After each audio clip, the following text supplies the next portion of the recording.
अस्सलाम वालेकुम। मेरा नाम फ़हीम बख्श है। तुसी वेख रहे हो यूट्यूब चैनल मेरे अपने नाम तो।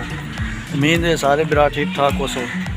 जो साढ़े चैनल ते नवे चैनल को प्लीज़ सब्सक्राइब कर लो ताकि हर एक आने वाली वीडियो थोड़े तक पहुँच सके। और अज तक करते हैं व्लॉग स्टार्ट। माशाल्लाह आज बारिश भी आ रही है, बहुत ही प्यारा मौसम बने हुआ। सारा मौसम तो इंजॉय करना। साढ़े को बारिश फ़िलहाल की घड़ी नहीं रुकी, तकरीबन 4-5 दिन के ज़्यादा हो गए, लेकिन फ़िलहाल बारिश शुरू हुई। हाले तक बारिश का सिलसिला बंद नहीं हुआ। सारी तो इंजॉय करना, वीडियो पूरी बात की करो। सब का बहुत बहुत शुक्रिया। और जितने भी नवे सारे का वेलकम हो गया। चलते हैं अज की व्लॉग की तरफ। जनाब इतने लगा खलोता पीसी हो, अपना नंबर मिलाओ, कॉल करो। ये तो कॉल जड़ी है ना खाली इत्थे हो सकती, सही है। मसलन मलेशिया के अंदर बाहर नहीं हो सकती। इतने अस कॉल कर सकते हैं। कोई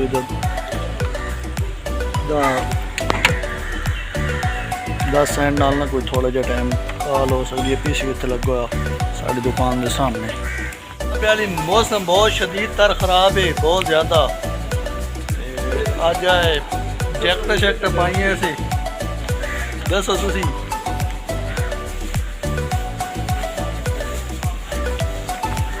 जैकट शैकट कोई लाइया, क्योंकि मौसम जोड़ा अज बहुत ही सीरियस होया खलोता।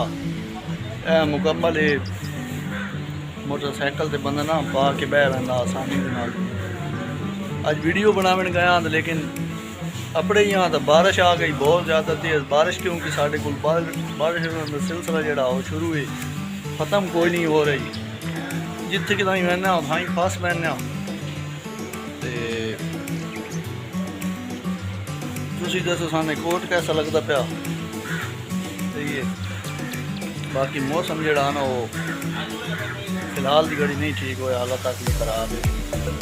एक होर जात गया उत्थे बनावनी आई वीडियो, उत्थे मोटरसाइकिल खलारे नहीं लगा तो कोई सरकार और आ गए। सरकार जान दो जिन्होंने ना दे नानकी दाल ना खाओ कर, नानकी दाल खाने वाला वो अगे चढ़ गए। तुम से जी जान छुड़ाई ऐसे बस समान समूद लेना, समान समूद लिया बस जनाब हम वापस आ गए खैर करिए। क्योंकि बारिश जड़ी वो हाल रुकती नहीं पई। अगर बारिश रुकती है तो बात इंशाल्लाह तो कोई बेहतरीन जहा माहौल विखाने। क्योंकि बारिश का सिलसिला जोड़ा ना कोई नहीं पता फिलहाल की घड़ी कितने दिन रहनी है। इस वजह से हमें ज़रूर पसंद आ सी, क्योंकि कल का बहुत बेहतरीन व्लॉग हो सी। बड़ी पब्लिक शब्लिक गोरियां गोरे विखा सी मलेशिया के। तो गोरियां गोरियां वेख के इंजॉय कर। क्योंकि गोरियां गोरे बहुत ज़्यादा हैं इतने, वो भी तुम कल दिखावने इन्हों का किमें निज़ाम है वो भी मुकम्मल तुम विखा सी है सारा 1 to R। तुम भी गोरियां गोरे ज़रूर पसंद आ सन तो पसंद आए वजह सब वजह तुम भी पसंद आ सन। खाली तुम उन्होंने वेखा सी निज़ाम रहन सहन लटन पटन मटन सारा कुछ वगैरह वगैरह। यार ये आदम मेरी अगर शादी हो ना इतने मेरी जिंदगी सैट हो सही है। चीने नाल हो मलाई नाल हो और एक तामिल और कौन है जी, मामा मुस्लिम हो गए। जो ही हो ना मेरी ज़िंदगी सैट हो। लेकिन ये ज़िंदगी सैट होने का मेरा चांस है कोई नहीं, सही है। क्योंकि हम चांस ख़त्म हो गए। 3 साल ज़िंदगी सैट नहीं हुई तो हूँ कितनी होनी। इस वास्ते तुम दुआ करा कि मेरी ज़िंदगी सैट हो गई। चाइनीज़, मलाई, मामा मुस्लिम, तामिल।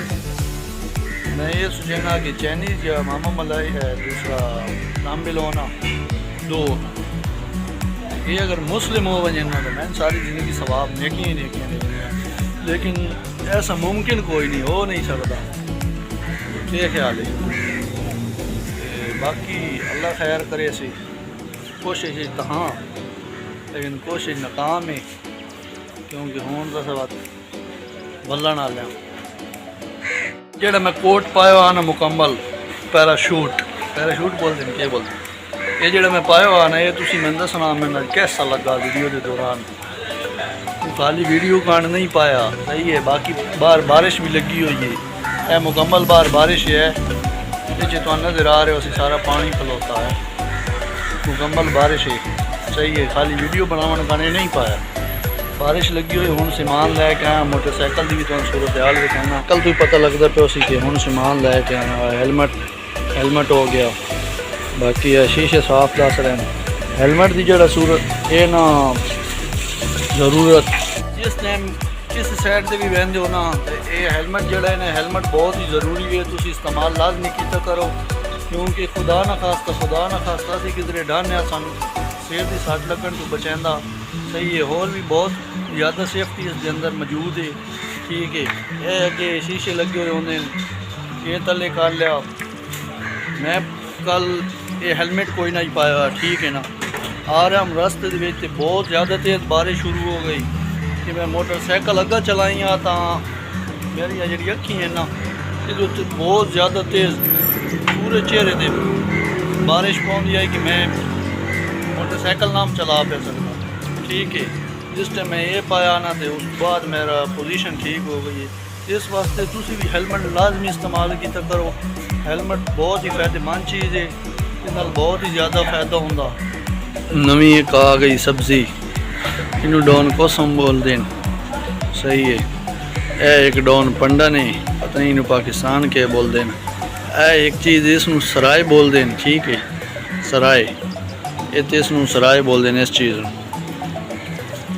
इतने इसनू बोल देन जी डॉन सूप पाकिस्तान पता नहीं हूँ के बोल देने ये तो नहीं पता क्योंकि मैं तो पहले इस काम में चाम नहीं इतने पता लगा इतने आया था बाकी है प्याज हैं जी असी प्याज की पनीरी लैने आ ना ये उन्होंने इतने इस्तेमाल करें ठीक है इसनू बोलते हैं डॉन करी ठीक है जी बहुत ही प्यारी स्मैल है खुशबू जी है ना बहुत प्यारी है यह लेमन है ठीक है बाकी है बंद गोभी हो गया यह वाली पता नहीं पाकिस्तान का ना के इतने इसनू बोलते लनक्वास सही है बहुत ही बेहतरीन चीज़ है कोई ज़्यादा बंदे इस्तेमाल करें ठीक है ए बाकी इसनू बोलते हैं सवी एक पालक जी बनी हुई लेकिन इसनू तो बोलते हैं सवी मेरा ख्याल है जो पाकिस्तान साढ़े को गूंगलुआं के पट्ठे होंगे ना यो ही है सही है गूंगलू लिया उतू करके कटाई हुई है तलू मसन गूंगलू अलग हो गए तो अलग हो गए मैनू ही लगती है सही है बाकी इसमें तो सभी बोल दें बाकी जनाब वाली है प्याज अदरक टमाटर ते प्याज ये जेडे प्याज ने इंडियन प्याज हैं सही है मुकम्मल है पानी नाल फोल लें ठीक है ना बाकी जेडे दूसरे प्याज है दुरियान है दुरियान आज कोई इसकी लिखाई पढ़ाई करें ना कटे ना कटे ये दुरियान है जनाब 8 किलो का दुरियान है बिचू 2 करे 8 किलो का दुरियान है 8 किलो पूरे उत्ते साई वजन लिखा हुआ 8 kg सही है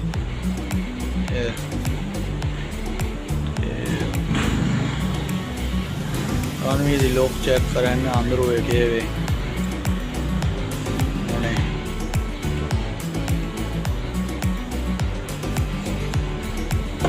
बहुत ही बेहतरीन होंदा सही है ना गरम ज़्यादा होंदा ठीक है बाकी फिट होंदा सेहत शेयर करना असल गरम ज़्यादा होंदा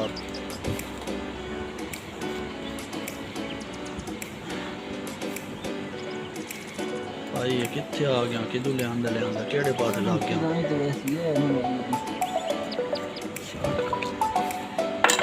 लो जी इन आखते हैं दुरियान